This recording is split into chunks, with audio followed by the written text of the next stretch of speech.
Right now, somewhere in your body, something is going wrong. A cell is misfiring. A virus is looking for a way in. A piece of you is slowly breaking down. You don't feel it yet, but your body does. And it's already fighting back.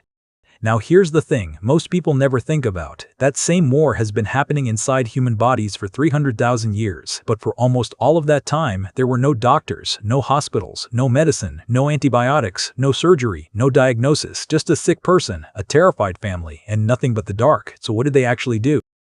First, you need to understand something. For ancient humans, getting seriously sick wasn't an inconvenience.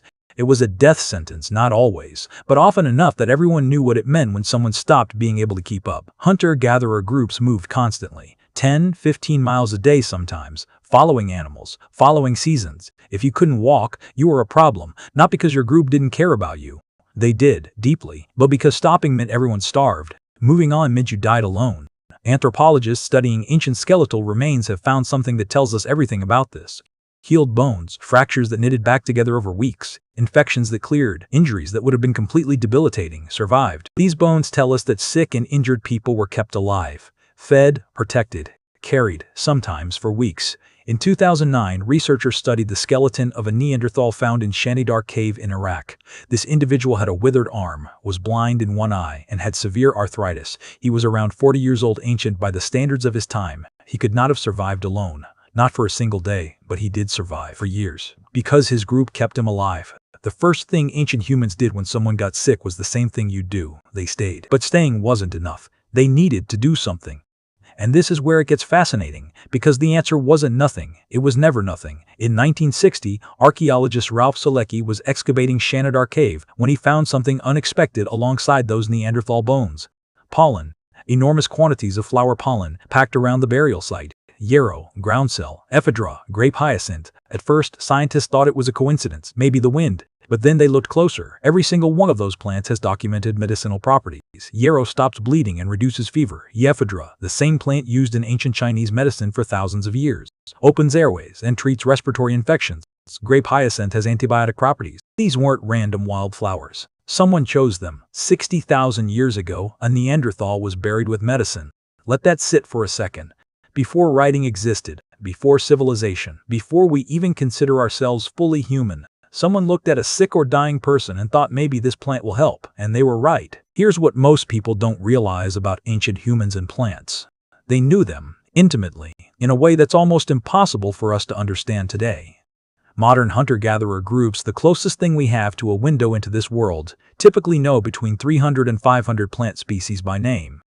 Not just which ones are edible, which ones reduce fever, which ones numb pain, which ones cause hallucinations, which ones will kill you in exactly what way. This knowledge wasn't written down, it was memorized, passed from parent to child, healer to apprentice, generation to generation, for thousands of years. In 2017, researchers published a study in the Journal of Ethnopharmacology. They found that over 50% of the plants used for healing had scientifically verifiable medicinal compounds. These people had no labs, no chemistry, no clinical trials. They had time and observation, and the desperate need to figure out what worked before the person in front of them died. Willow bark, the original aspirin, was used to treat pain and fever across at least 4 separate continents by cultures that had never met each other. They all figured it out independently, because the bark worked, and sick people in pain will keep trying things until something does. Trial and error across 300,000 years is its own kind of science. But plant knowledge wasn't random, it wasn't everyone. Almost every human society in recorded history had one person or a small group of people whose entire role was knowing how to heal.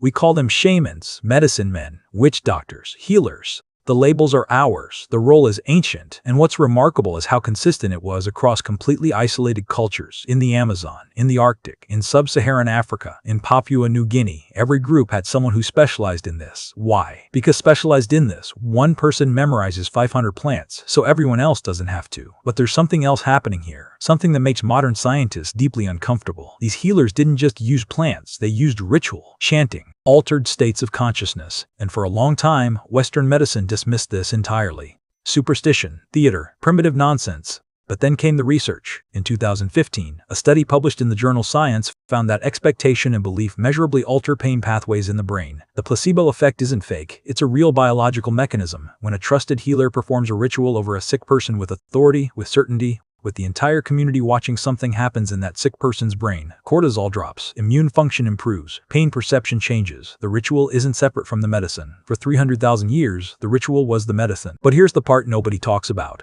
Not everything ancient healers did was harmless. Some of it was brutal. The oldest known surgical procedure in human history is trepanation, drilling a hole in someone's skull. The earliest evidence dates back over 7,000 years, possibly much longer. And here's the thing that should stop you cold. Many of those skulls show signs of healing around the hole. The patients survived. They survived someone drilling through their skull with a sharpened piece of flint, with no anesthesia, no sterilization, no understanding of infection.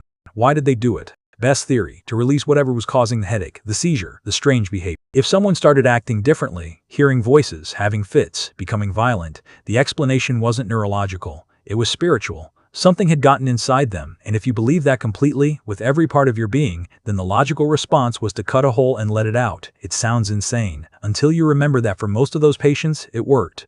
Not because the hole helped, but because they believed it would. And belief, as it turns out, is a surprisingly powerful drug. Of course, not everyone survived. Most didn't.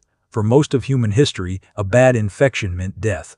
A difficult childbirth meant death. A broken leg in the wrong place meant death. Life expectancy in hunter-gatherer societies wasn't 30. That's a myth based on high infant mortality rates. Adults who survived childhood often lived into their 50s and 60s, but they did it knowing that any illness could be their last, and that awareness changed everything about how they lived. It made them present, attentive to their bodies in ways we've completely lost. Modern humans ignore symptoms for weeks, months. We push through, we take a pill, we move on. Ancient humans couldn't afford that. A fever that went unaddressed for 3 days could kill you before the 4th. They noticed everything. Small changes in skin color, breathing patterns, the smell of sweat. They paid attention because their lives depended on it. And when someone died anyway, when the plants didn't work, when the ritual failed, when the healer had nothing left to try, they grieved, loudly, communally, together. Anthropologists have documented mourning rituals in virtually every ancient human group ever studied. Grief isn't a modern luxury, it's one of the oldest things we do. The next time you swallow a pill, think about what it replaced. 300,000 years of someone sitting next to a sick person in the dark, grinding plants, chanting, staying. Our medicine is better now, incomparably better. People survive things today that would have been certain death for 99% of human history. But something was also lost. The healer who knew your name, who knew your family, who sat with you through the night and made you believe, actually believe, that you were going to be okay. Modern medicine is extraordinary at fixing the body. It's still figuring out what to do with the rest. Your ancient ancestors didn't have the tools we have, but they had each other, and for 300,000 years, more often than you'd think, that was enough.